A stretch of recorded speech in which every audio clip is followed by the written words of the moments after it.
véleményem szerint nem tudom, mennyi vagyunk? 15 méteren? 20 méteren? Szerintem olyan 15 körül vagyunk. 15 méteren vagyunk 15. jelen pillanatban.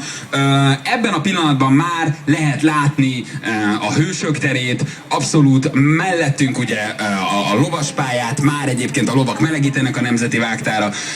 Gyerekek, a helyzet az, hogy egyre kisebb az Egyszerűen zseniális. Annyira olyan, mint álmodnék egyébként. Hihetetlen. Közben egészen oldalra fordult a stúdió, ezt kevésbé szeretem. Tehát ez az oldalsó mozgás, ez az, ami nem esik annyira jól, Feri.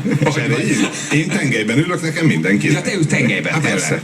Nagyon nagy. Na, már egy szinten vagyunk egy ismerős kreatív ügynökséggel, csak jelzem, hogy 30 napja lejárt a számlám, utaljanak. Jani, neked a tériszonya semmi, nem? Ez óriási, ez óriási. De most azért nézzél le egy picit, János, és gondolj bele, hogy arra felé fogsz repülni. Még egyszer köszönöm, hogy a stáb tagja lehetek.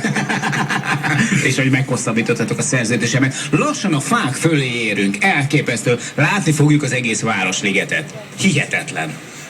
Oda nézd meg, milyen szépek a hegyek a másik oldalon. Bali, te nézd a monitorra. Hihetetlen. Úristen, kőszálisos. Most vagyunk körülbelül a Hősök tere Arkangyalával egy magasságban. Azt nem tudom, hogy hány méteren van. Körülbelül. Azt mondja 37. 37-es. Szerintem most vagyunk olyan 30 méter környékén. Bámulatos a kilátás, és hát a... Úristen, hogy össze van